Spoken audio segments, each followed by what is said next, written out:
The biggest mistake that I see people making is thinking that they're somehow going to leverage a tool that's going to work on its own without having to talk to people. And that just doesn't happen. So even ideally, part of what you're up to with referrals while you sleep, especially for real estate folks, you know that the tool is working when you're getting conversations showing up, right? That it's working when people are reaching out.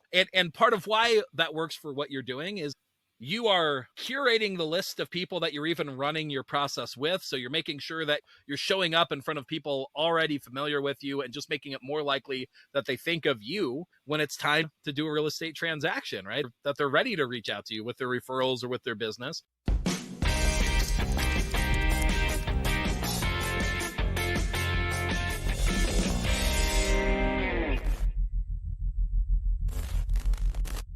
All right, welcome back to Real Estate Growth Hackers. I'm Zach Hammer here with my co-host, Charlie Madison. Charlie, welcome back to the show. Today, we are going to be talking about the myth of the tool that does it all. Here's what I mean by that. We find very often that in this business of real estate and business in general, that we get really excited about some sort of tool, some strategy, something that we think is going to fix all of our problems. It seems like everybody is looking for the magic silver bullet that accomplishes everything that you need to without you having to do anything. And part of the story of this is that marketers tend to sell us on the idea that it's going to do everything for you. And here's the truth. It's a lie. No tool is going to do everything for you. It's going to make things easier. But let's dive into that and talk a little bit more about like how to think about these things. What does matter? What doesn't matter? All of that kind of idea. So we're talking, this comes as a result. I have a client that was recently talking to me about their utilization of HomeBot, right? So HomeBot, pretty cool tool. Anybody who isn't familiar with it, lets you put people into a list and then automatically send out like home valuations so that you can see who's engaging with those, follow up with the people who are, etc. And if the expectation is that I just drop a bunch of people into this thing and then it's magically going to get me a bunch of deals, Charlie, how successful do you think that is likely to be with basically any tool? I think someone's going to be mildly versus extremely disappointed, one or the other. Yes. The only guarantee is that they will be disappointed. It's just a question of how much. But yeah, none of these things are going to do that. Now, to be fair, if there is a tool or a process or a concept that takes the least amount of work compared to the most amount of outcome, there's only one tool in my mind that actually fits in doing this very well. That's actually what you have with realtor waiting list and referrals while you sleep, in terms of the level of what you can achieve out of that. And that's because it optimizes for a couple of key things. So when it comes to the world of real estate, everything hinges around one key thing, and that's conversations, right? If you have to optimize for one thing, you optimize for conversations. In a world where you have no conversations happening, you should start to get more conversations happening, right? You should find more reasons to be able to talk to people. You personally, you actually ended up having the opposite problem, right? You did the opposite, but a different problem. Your backstory on some of this stuff, you had gotten to the point you were generating tons of leads. You were able to have as many conversations as you wanted. And so you had a different problem. What would you say the problem was when you got to having that many conversations? What became your problem? I went broke, literally, time and money. The way you deal with leads is you have more team members and all the software you pay per seat. Right. You hire an ISA. Right. You do your 3 to 4 hours of calls in the morning. And then you figure out how to convince them to show up for the appointment. And then you convince them to sign it. And then you hope they're qualified or they'll be fun to work with. And then you get down to it and you're working with them and they're just assholes. It was a very expensive endeavor until I was so exhausted. I couldn't work. I didn't have the energy to work with the come list me's. I wanted to, I lost money. It was terrible. That was my experience.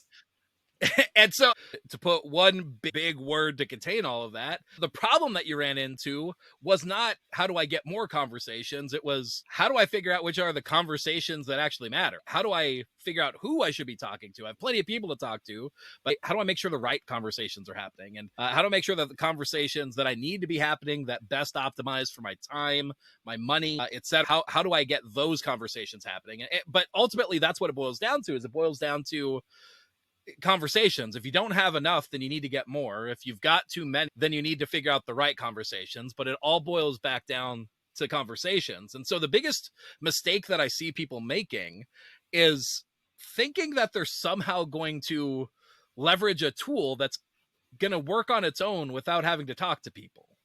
And that just doesn't happen. So even ideally, right, like part of what you're up to with referrals while you sleep, especially for real estate folks, you know that the tool is working when you're getting conversations showing up, right? You know that it's working when people are reaching out.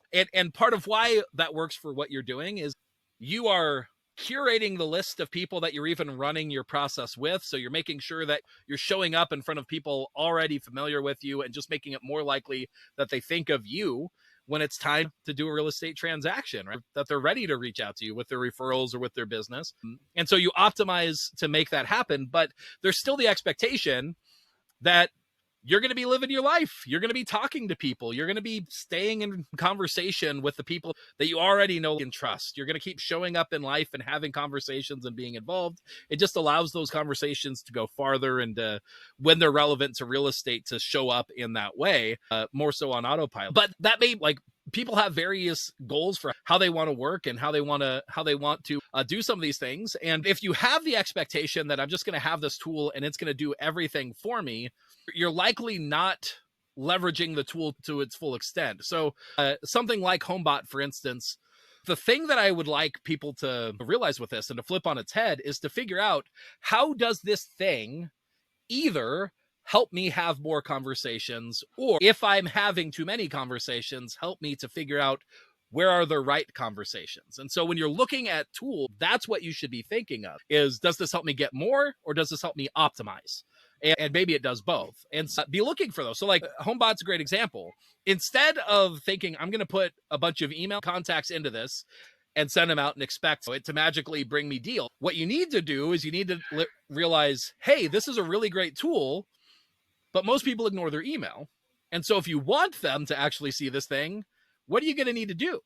You're probably going to need to pick up the phone and call them or send them a text message or say, hey, I am paying for this really cool thing on your behalf as a gift to you to make sure that you are able to keep track of what your home is worth in the market as that changes. You're going to start getting this email that's going to show you this information. It's going to be really cool, really powerful, really detailed for you. I just sent you one. If you want to go and take a look at that real quick, go ahead and pull it up. You got a quick second to look at that? Go pull it up, and I want to walk you through what's in that so you can see what it is and know what you're expecting. And then now, after doing that, now you got the benefit of you just had another touch point, another conversation, so they're used to hearing from you. You actually made it so that they're more likely to go and look for this thing that you sent them because they want to have it rather than it just showing up randomly and them having no idea what's going on. And then further, now you've created opportunities that in the following months, you have another excuse to call them up and say, hey, your monthly report just came out. Any questions on what your home is worth? What's going on in your life? And do all the standard things of just touching base with people and staying involved in their life. But it gives you that excuse, that good reason to reach out. And you could set the ratio of how often it makes sense for you to do those kinds of reach outs. And then further, if you start having too many people to reach out to, you could see who are the people that are opening the thing. Who are the people that are actually engaging with it and giving you signs that it's likely time for you to have conversations about what's going on in their life. And you could be more proactive.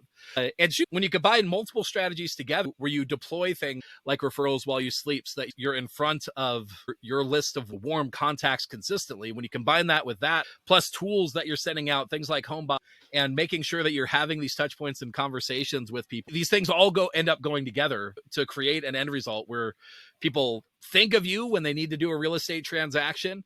They're used to talking to you. You stay in their life. You stay involved even after they've bought a house or whatever. And you're more likely to do repeat business easily, readily, and more often. And those are examples that tend to be geared toward people that you already know and trust, but really the same idea applies to anything. If you're generating leads, what you should be looking for is you should be looking for, if I've got too many people to reach out to, what is the process for figuring out who are the people that I should be reaching out to and talking to?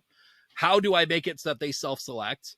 And then make sure you're having those conversations, because it's not about getting rid of the conversation. It's about either getting yourself more conversations if you don't have enough right now, or if you've got too many, figuring out how to optimize to have the right conversations and get more of the right conversations happening. So that's the idea. Any takeaways or thoughts on that concept, Charlie? Yeah, I like that simplicity. Do I need more conversations, or do I need to filter for the right conversations? And I've got a friend, when he needs to filter conversation, he sees who's been watching it or looking at it, and he just calls and he says, hey, yeah, I was just thinking about you. Ask them about their family. Like, you build the connection. Like most of us, this is a connection business. And then he asks, he's like, hey, I've been sending you a home report. Have you gotten it? Like, he doesn't tell him, like, I can see that you've opened it 20 times. He just says, hey, have you gotten it? Right. And let them explain and talk, and then start asking. You ask about them, like, you find out whether he had a new job, or they're expecting a baby, or a kid's moving out. Like, you're listening for those factors that, are likely to indicate someone to move. And then you offer to help, that's such a cool, easy way to do it. And I think the magic of HomeBot is, for 500 contacts, it's really inexpensive. If you send out a postcard, that's $500 a month. A newsletter, that's more than $500 a month. For just 500, you got 500 to 1,000. It's really, really affordable for what you got. Yeah, exactly. And like, HomeBot's the example that comes top of mind, because I was just talking to somebody about it, and it's a good tool. Like, I recommend it, but it's not, this principle isn't even just specific to that. It applies to anything. Like, this could be how you're thinking about what your IDX is supposed to be doing for you, right? Like, your site that people search through listings so that you can see what they're actively doing. You shouldn't think that those things are going to do the work for you. What they're going to do is they're going to create more opportunities for you to have a good excuse to have a conversation, or they're going to create more clarity on who you should be having conversations with if you're already having enough. So either it creates the opportunity for a conversation, or it creates clarity on the right conversations with the right people. And when you understand that basically every tool likely fits into that world when it comes to marketing and sales and whatnot in the real estate space, it lets you have a better understanding of what to actually expect. When it's working right, you are likely going to either have more conversations. You might need to reach out. They might not be inbound conversations. You're either going to have more conversations and good excuses for them, or you're going to have more clarity on how to better filter through the conversations that you're already trying to have. And if what you're expecting is I'm going to use this tool and I'm going to sit back, kick my feet up on the table, and just let everything come in, technically that might work. It's probably not going to work out great financially, right? Like, you're probably in the wrong business. If you just want the inbound calls coming in, I'm not saying that doesn't happen and that won't work for some people, but that is definitely the mentality of somebody who isn't pushing toward growth, isn't pushing toward a better future. That's the mentality of somebody who's just coasting on what they've got rather than being motivated to figure out ways to push forward. And man, I'll tell you, there's some truths I've found that just, when you're looking at life in general, when we look in the natural world, if you've got a plant and that plant is not getting bigger, it is doing something else, and it's only one thing. Yeah. It's getting smaller and it's dying, right? Like, essentially, living things exist in these two states. There isn't stasis. It's either growing and improving, or it's dying. And that doesn't necessarily mean like growing in your business. Everybody's got different motivation. It doesn't necessarily mean doing 10 times as many deals. It might be doing the same deals in less amount of time. It might be achieving what you're looking for with less lead cost or whatever. But there's forward momentum. There's forward progress, right? And typically sitting back and just letting it happen is not what forward progress looks like for most people. So when you're looking for real estate tools, software tools, especially in the marketing and sales side of the game, look for tools that either create more opportunities for conversations or give you clarity on who the right conversations are and what you should be talking to them about. So that's the idea there. Any final thoughts, or does that sound about good to you? I just love that clarity. Is this creating more conversations or helping me filter my conversations? And exactly, it depends on how much time do I have. If right. I've got the time, have more conversations. If I need more time, look for filtered conversations. I'm going to use that. That's really good. Well, there you go. Glad to help. There you go. I am Zach Hammer. Charlie Madison with me with Realtor Waiting List and Referrals While You Sleep. If you guys are looking for a great tool, a great program, a great bit of software to help you, whether you're a lender or a real estate professional, real estate team owner, Charlie's got some great options for you. Check them out at, if you're a lender, realtorwaitinglist.com. Is that correct? Is that That's the website? Right. I believe that's the website. Realtorwaitinglist.com. Yep. If you're a real estate professional, check them out at referralswhileyousleep.com. But yeah, there you go. If you want to continue following what we're up to, realestategrowthhackers.com. Check us out and make sure that you're up to date on our list where you can keep up to date on these episodes and tools that we're coming out with. We've got more stuff coming in the future around AI, automation, courses, training, tools about that. Keep informed about that. But there you go. Today, we're talking about conversations and having more of them, or having more of the right ones. And so, Charlie, here's what I want to end with. I want to have more conversations with you because they are the right conversations. So there you go. Boom, there roasted. You go. There we go. Have a good one. We'll see you on the next one.